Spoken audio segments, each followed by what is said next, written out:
Over the last few months, I have been shopping for a new daily driver. My current daily is my 2010 4Runner, which is great, but it's approaching 200,000 miles, and with the way I drive, miles are like dog years, so it's a lot. I have been looking at several cars as a replacement, and I have finally chosen and purchased my replacement car, which we will talk about at the end of the video. In the meantime, we're going to talk about all the cars I didn't buy.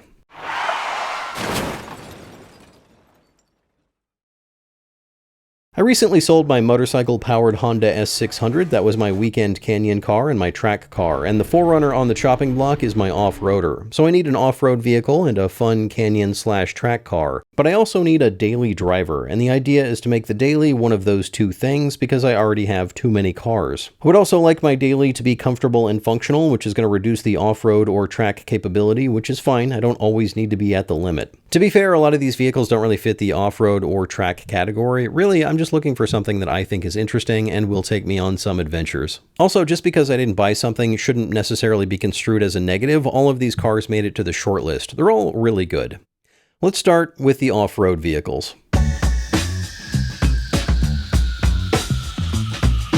First up on the list is the Lexus GX 550 Overtrail. This thing is great. Excellent styling, twin-turbo V6, 9,000-pound towing capacity. It is the obvious upgrade if I want to move from the 4Runner to something with more luxury. The Overtrail version has most of the goodies you'll find on the other off-road Toyotas: downhill assist, crawl control, locking rear diff, skid plates. The approach and departure angle of the GX is good, but not compared to the off-road trims of some other vehicles. It has a lot of rake and kind of a fat nose. It seems like the ticket to off-roading these things is to add a 2-inch lift on the front and a 3/4-inch lift on the rear, and then maybe add a high clearance front bumper. The big issue with the GX 550 Overtrail is that it's out of my budget. It's over 80 grand out the door, and the lift and other modifications will send that even further out of my price range. Also, it's a nice vehicle, but I don't really care for all the luxury additions. I'm looking for something that's less of a beater than my 4Runner, but this might be too far in the other direction. It is very classy and refined, and I am not, so it doesn't feel like a great fit. The Land Cruiser is more my speed. A lot of people like to complain that this is not a real Land Cruiser because it's not the full-size model. For years, people clamored for Toyota to bring the mid-size Land Cruiser called the Prado everywhere else to the United States, and as soon as they do, everyone says it's not a real Land Cruiser. Whatever, this thing is great. I've driven it off-road a few times, and it feels more like a new version of the old 4Runner, even more so than the new 4Runner. It is a bit expensive. There are only a few things I want, but a couple are hiding in the upper trim and a couple more are in the premium package. But both of those have a lot of stuff I don't want. So if I get something I'm going to be happy with, I'm pretty close in price to the GX, but without the twin-turbo V6. Still, this was really high on the list. Since I was looking at stuff that was more money than I wanted to spend, I also looked at the Bronco Raptor. It's a great looking vehicle, has a really capable suspension, lots of power. They did decrease the price of this trim for 2026, which is nice. It has 418 horsepower and 37-inch tires, which are both big numbers. It has excellent approach and departure angles and ground clearance. It is the most capable off-roader on this list for most things.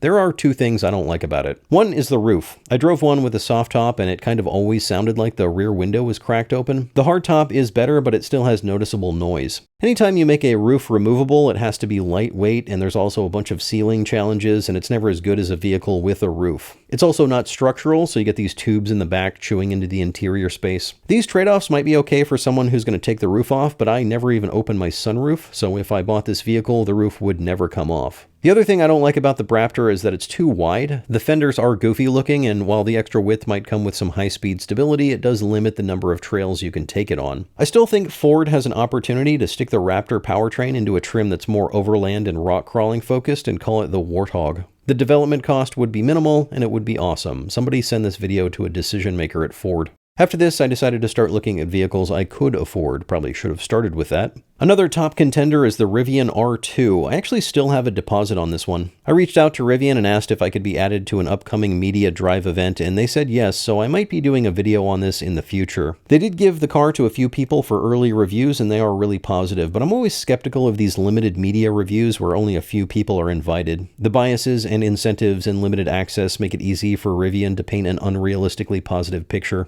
Remember when the Cybertruck was only given to 3 people initially and they all said really nice things? Is the R2 going to be the next Cybertruck? The numbers look great. 300-mile range, 3.6 seconds, 0 to 60, pricing starting probably somewhere around $45,000, but that hasn't been announced yet. I have a few friends who work at Rivian, and they're all pretty optimistic about it, and engineers tend to be pretty level-headed, bordering on overly critical, so I think it's probably going to be great. But I can't really say much more than that without seeing and driving the production car.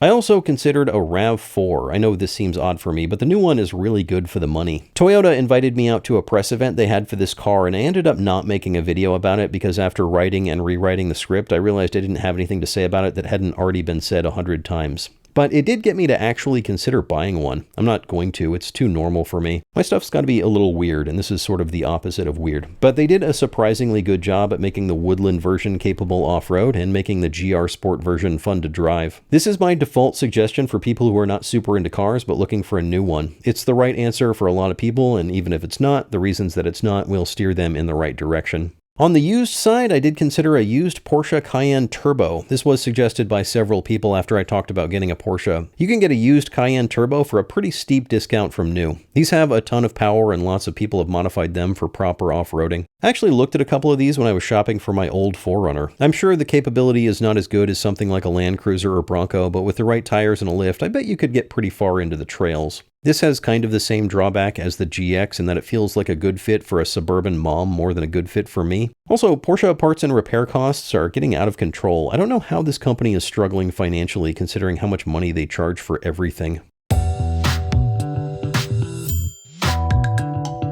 First on the car side is the GR Corolla. This is another one that is a lot of fun for a good price. I drove one of these last year on snow and ice and it was a blast. Honestly, driving a GR Corolla on ice is like top 10 fun I've had driving a car. It has a great go-kart feel, which I love. It's really fun, has 4 actual seats, you can fit stuff in the back, all around pretty great. I don't really see myself in one, I think partly because it doesn't look like the kind of car someone in their 40s drives. Not that that has stopped me before. The manual transmission is super fun, but the auto is noticeably less so. The auto is a direct automatic, which is supposed to feel like a dual clutch, but I didn't think it did. It's surprising how different the driving engagement is between the auto and the manual. I don't really want a manual transmission for a daily driver because I do a lot of stop and go traffic driving, but apparently that's also not great with the automatic in this car. The Volkswagen Golf R does come with a dual clutch. It also has a sporty go-kart feel with actual back seats and plenty of storage, and it looks like a car driven by an actual adult. It's a great car, it really is. It's Motor Trend's Car of the Year. It checks many of the boxes. It has great handling and acceleration, torque vectoring, a 7-speed dual clutch transmission. It gets good gas mileage. It's practical and usable. The only thing I don't really like about it is the buttons on the steering wheel and HVAC are all capacitive touch. Does anybody like this? Nobody wants this, right?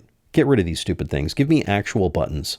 Dave owns one of these. You guys know Dave. He helps me out with a bunch of videos. His is blue, and they only sell the Golf R in white, black, or blue, and I don't want white or black, so I'd have to get the same color as Dave, and then we'd both be driving around in matching blue Golf Rs, and that feels weird. I do think it would be hilariously cool to buy a Golf R and then lift it. Volkswagen did sell a Golf Country in the early 90s with a lift and some off-road features. The two problems here are that the big wheels and tires barely fit in the wheel well and the brakes are huge. So you couldn't really get a proper off-road tire in there without a lot of tear-up. Also, the half-shaft angles and suspension geometry make it look like much more than just some long-travel control arms and shocks. There is a German company that has some renderings. Conspicuously absent is the lower suspension, but I didn't find anything more substantial than that, so I think this might be unreasonably hard. But if you want a lifted hatchback with some power, a Mercedes GLA is essentially a Mercedes A-Class lifted for the US market where everything must be a crossover. You can get an AMG GLA with 350 horsepower used for pretty cheap. I did consider this for a bit, mostly because the used prices are pretty low. But I can't look at this, really most Mercedes cars and SUVs, without imagining it being driven by a real estate agent named Susan. Again, not a great fit for me. Still, equal chance possibility I buy one and either lower it and thrash it on a racetrack or lift it and thrash it in the desert. The Cadillac CT4V Blackwing is, by all accounts, a great car. I really wanted to try one of these, but I couldn't find one to rent or borrow, and Cadillac's media team doesn't answer any of my emails, so we don't get to talk about it. I did a whole video on the Cayman, and I ended up deciding not to buy a Porsche. It's great. Porsche is so good at making cars that are amazing to drive. It's almost like they have some sort of secret sauce. You can watch that video if you want more info on that, but the takeaway is that I'm not ready to be a Porsche guy, and also the car seems a bit pricey. Again, how is Porsche struggling financially? The Cayman is just not that special, and it comes at special car pricing, and I could honestly have as much fun in a Mazda Miata. Speaking of the Miata, I did consider that. The RF looks like a great car, and every Miata I've ever driven has been a blast. It's not super practical for the things I do, like hauling around stuff and towing, but it would be a great second car. Or for me, I guess, sixth car. It doesn't have enough power. Mazda should really sell a turbo version with like 300 horsepower. They could charge an extra 20 grand and call it the Miata GT4 RF.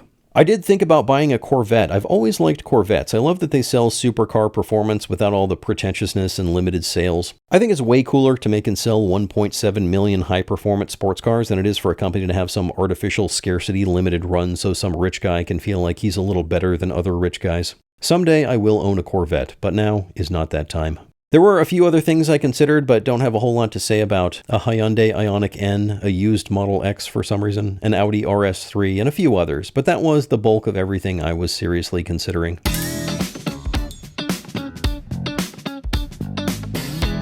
So, after all of that, after all the back and forth, after balancing all of the trade-offs and thinking about all of the considerations, the car that I ended up buying is a 1987 Pontiac Fiero.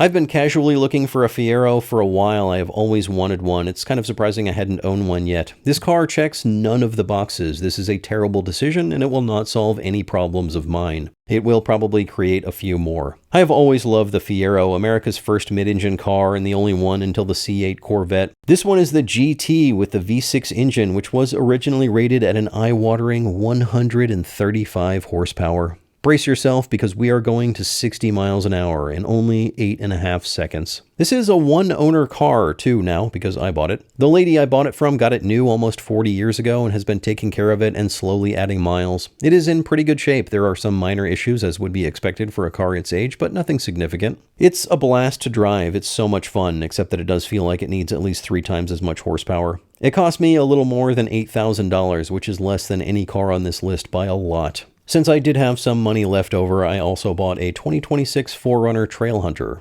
The 4Runner might get a little more daily driving than the Fiero, but we will see. Videos on both of those cars coming soon. Thanks for watching.